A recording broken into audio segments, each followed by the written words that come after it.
This week on our show, the amazing Cosmic Hero 2 Prologue, a little taste of an amazing arcade puzzler for the 8-bit Atari computers, along with S1ncla1r City, an action-adventure game for the Speccy that will amaze you.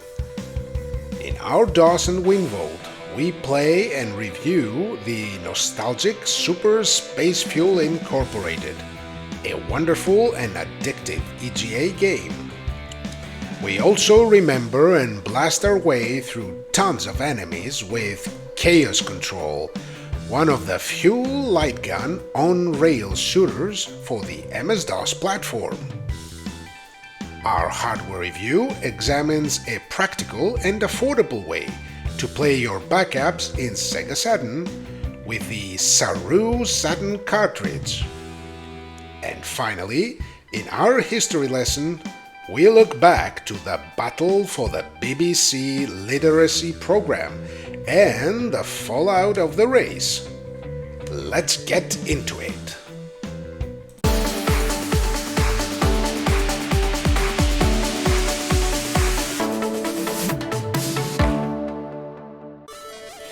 The first game of the week is Cosmic Hero 2 Prologue by Pazur 3D. It's an arcade puzzler that really makes the most out of the 8-bit Atari computer's hardware. You control a space miner trying to gather as much lasium, a futuristic energy mineral, as possible by restoring the line of production in a remote mining colony. You do that by moving certain blocks that either exist to stop your path, to form bridges for further platforms, or are part of the production line and need to be restored to their original place. You can activate power lines found throughout the stages to do so, and let us tell you, it's no easy task. The game is obviously based on the classic 8-bit hit Sokoban, but with many gameplay enhancements. The graphics are colorful and very nicely animated, but what really stands out is the amazing music that really brings the best out of the Atari's sound chip. The controls are simple, and you won't have any problems adjusting to them, as they are practically movement and a fire button used to flip switches. The game is not the full version, as the name suggests. It is a mini version of the final game, but the creators, in a very smart move, decided, instead of releasing a demo version, to create a mini-game that includes all the characteristics implemented so far. Therefore, Cosmic Hero 2 Prologue contains 8 maps with 3 possible endings that will keep you entertained for about 2 hours, give or take.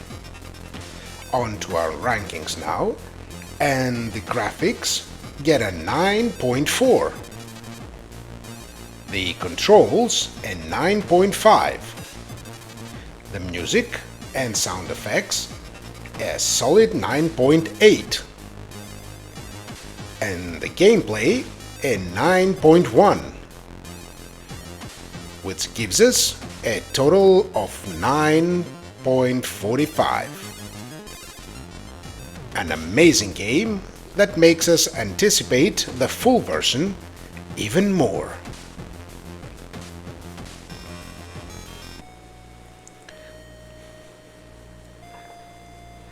Our next game is S1ncla1r City, and it is quite a unique one. It is an action-adventure game by Javier Fopiani, and it's quite an amazing experience in our little Speccy. You play as Zeta, an old inhabitant of the S1ncla1r City that returns after many years of absence to find the old metropolis enslaved by the evil CPC Corporation.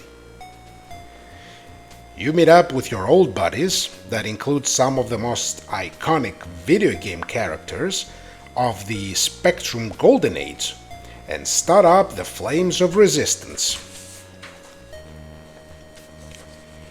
The game is obviously both a tribute and a satire of the golden age of Spectrum gaming and the times when Sinclair was the dominant force in the computing industry.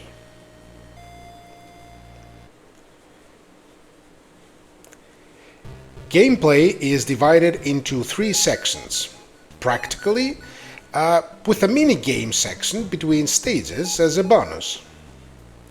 On one of them, you get to roam the streets of Sinclair City looking for objects that will get your friends back in action and into active resistance.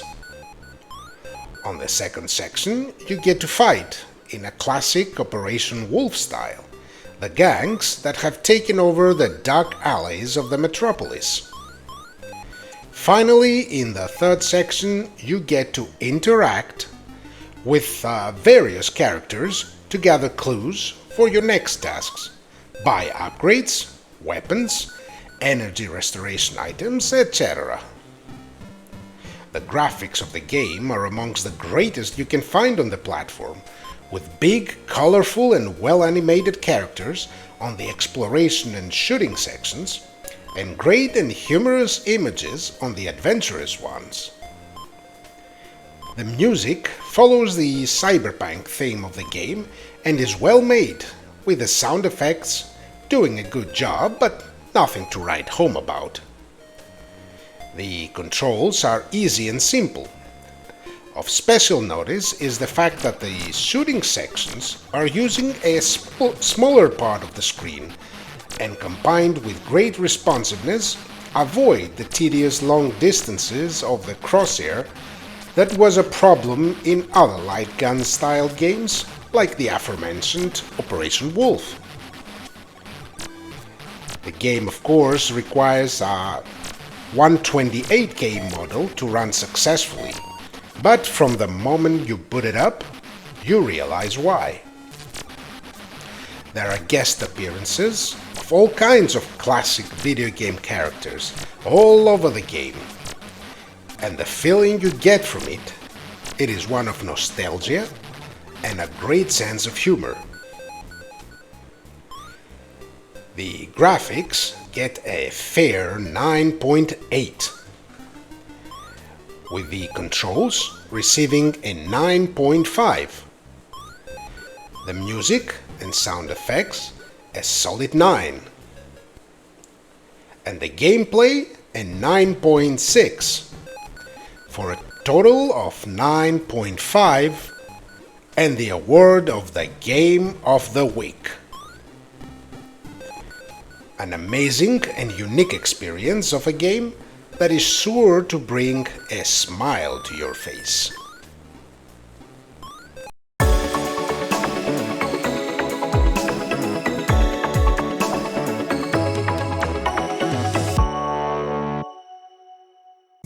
For our hardware review, we examine today the SAROO Cartridge for the Sega Saturn console. This is one of the few such peripherals for the Sega Saturn, a console that doesn't get a lot of love in the retro circles as far as hardware is concerned. The SAROO cartridge comes in many versions, and we have here the HD standard, and trust me, that's all you're gonna need. It's a sturdy, well-built cartridge with strong, thick plastic that's very well put together. The only visible insert is the SD card slot, which, as usual these days, is a micro SD one. The cartridge has 3 distinct lights when working, one to let you know it's on and well connected, one to show you that it currently accesses the SD card, and finally one when saving, and we're gonna talk about it later. The cartridge saves you the trouble of using the CD-ROM ever again, as you can obviously play all of your games in backup form. Now let's plug it in, and let's go see it in action. After being greeted by the classic Sega Saturn boot-up screen and the SAROO logo, we're taken to the main menu of the cartridge. The options that await us here are the CD player, which allows us to put the integrated CD music player. We can load a game disc, so we can always keep the cartridge plugged and still work the CD-ROM. Load binary, which is the mode to go if you have downloaded any homebrew game binary files. And the serial debug cell that is useful for hardware control and should only be used if you face any technical problems with the cartridge. Whilst if you do use it for no reason like we did here, just for demonstration, you'll have to reset the console. And after that we got the main option that we're here for, the select game. You will notice that you get a display of an image of the game's box if your setup of the game is valid. Otherwise, the box screenshot appears blank. We should say here that there is a specific way that you must write your backup files in SD card for them to be recognized properly. After you select the game, voila! You will notice two things as the game boots up. Firstly, the game starts really fast. The loading speed of the cartridge is lightning fast, and that is a definite pro. Secondly, when you load up a game, you will notice that the Save Access LED lights up. That happens because the cartridge creates its own save game files, saving you the pain of Saturn's infamous poor battery life. And after that, you're good to go and kill some baddies. The games run with no problems, and like we said, if you structure the files correctly to the SD card, you will face no problems at all. Now, let's head back to sum it up.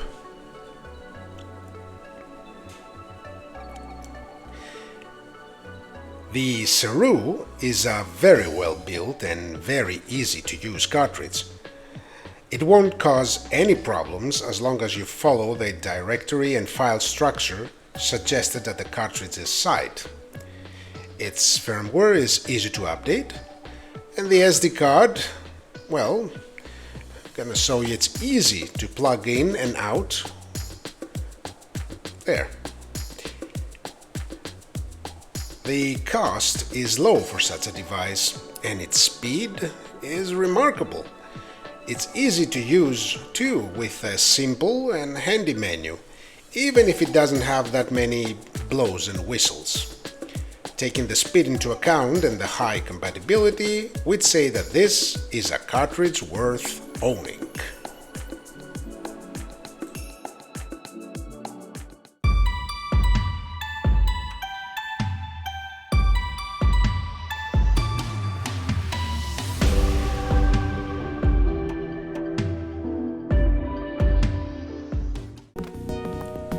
Our first Vault Dweller is Super Space Fuel Incorporated by Megacode, an amazing Match 3 puzzle game presented in glorious EGA graphics. The game follows the known Match 3 recipe, but dresses it with a story that has you as the handler of a space dock, filling spaceships with the appropriate fuel type. The game will give you a sidebar telling you the matches you have to make to successfully fill the ship's fuel tank and move on to the next. The game has some wonderful EGA graphics that are detailed and have all the charm and flair of that era. There is a wonderful soundtrack accompanying the game that runs on ad-lib mode, and it is amazing how much it contributes to a relaxing and fun atmosphere. The controls, of course, are very simple, as all you must do is pick the gem you want to move with arrow keys and use the space button to activate it and point at the direction you want to move it. There are some capsules of special fuel that you cannot move, but if you manage to combine, you get a big bonus. The game is simple in its conception, but very addictive, and made with a lot of love. So let's move on to our ranking now. The graphics are awarded a 9. The controls a fair 9.5. The music and sound effects a well-earned 9.7. And the gameplay a 9. Which brings us to a total of 9.3. A simple but wonderful little puzzle game that will keep you entertained for quite some time.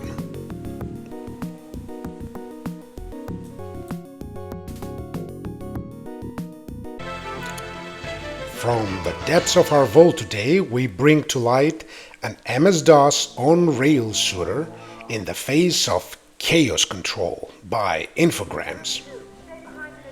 As we all know, the PC was not graced with many light gun peripherals, and as such, the market of on-rail light gun shooters was limited.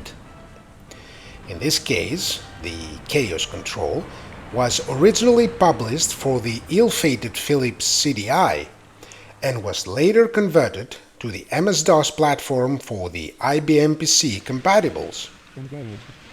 The story is a classic tale of alien invasion and the quest for vengeance of a leading woman in this case, named Lieutenant Jessica Darkhill. Nothing special here, just serves as an excuse to blast enemies on our screen. Of course, due to the limited number of light guns for the PCs of the era, the game is controlled with a mouse. The controls are responsive, although as one would expect, it is not the same responsiveness or fun that a light gun would provide. The graphics are very nicely made in VGA high resolution, using anime-styled vector polygons that move in a very fast and satisfactory speed. The game is graced with digitized speech that could have been a little clearer, and is accompanied by a pretty good soundtrack.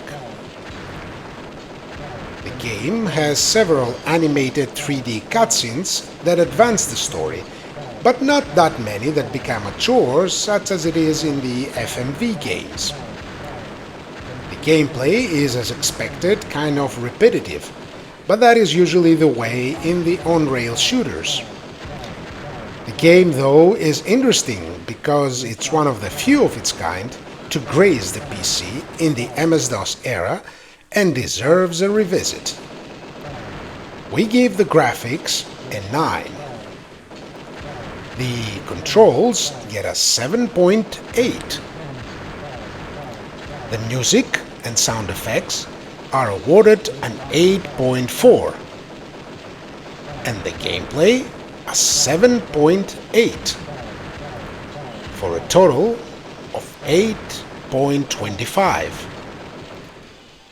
An interesting game of a category that hasn't graced the MS-DOS that many times.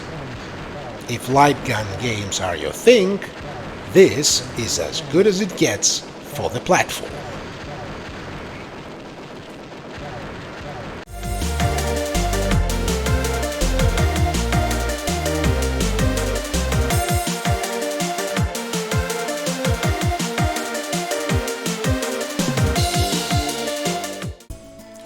Today, in our history lesson, we're remembering the battle for the BBC Computer Literacy Program, and we examine whether it brought fame and fortune or ruin and sadness to the competitors.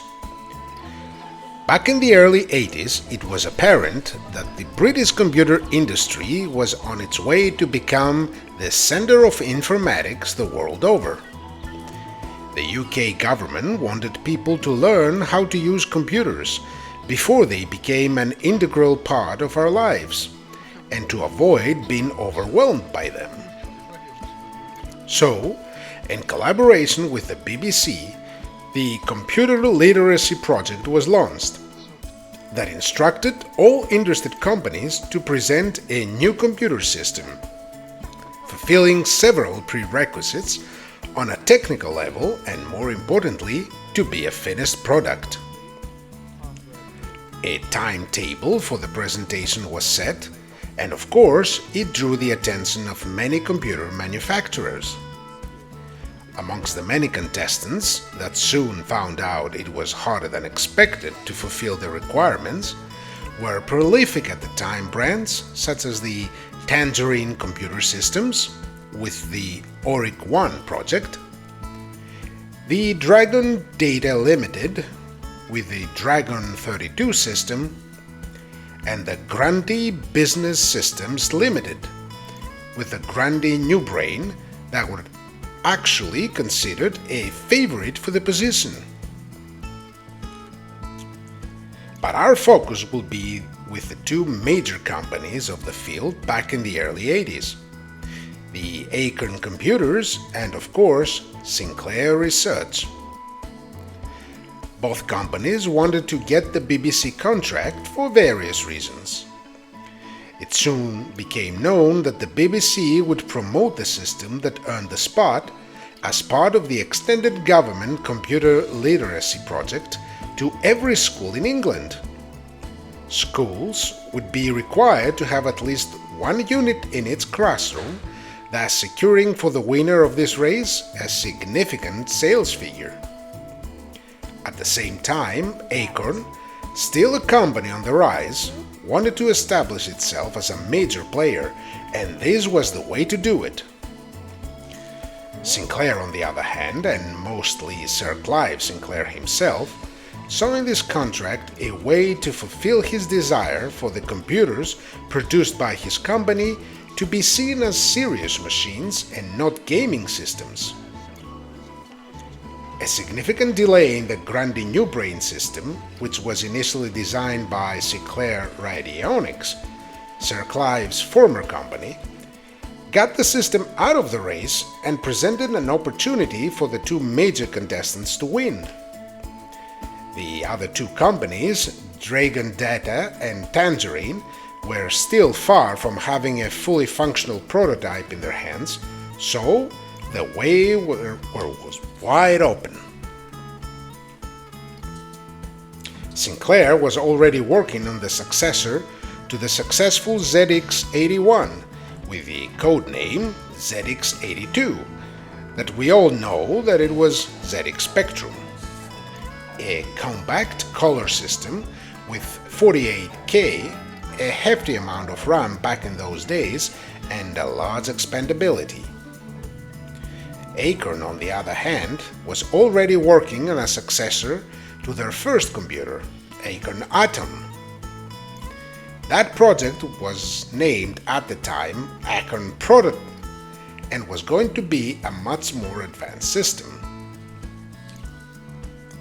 The day came that the BBC wanted to see the submitted prototypes, and as the Grundy New Brain turned out to be far from complete, BBC brought up the date sooner, as it feared that no company would be able to deliver.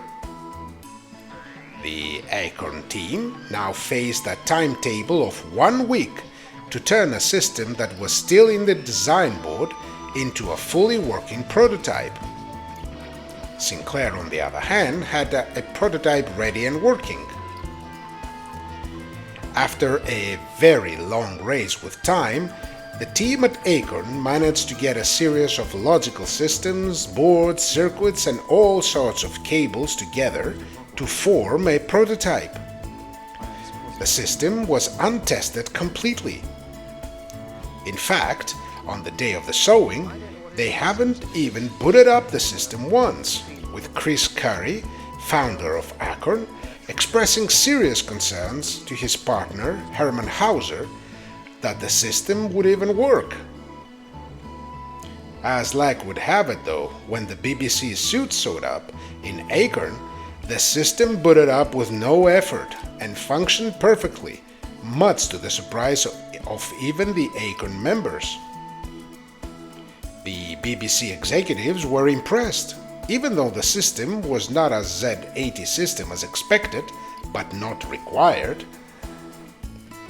In fact, the system fulfilled every system spec required by BBC and even surpassed some of them. And what about Sinclair?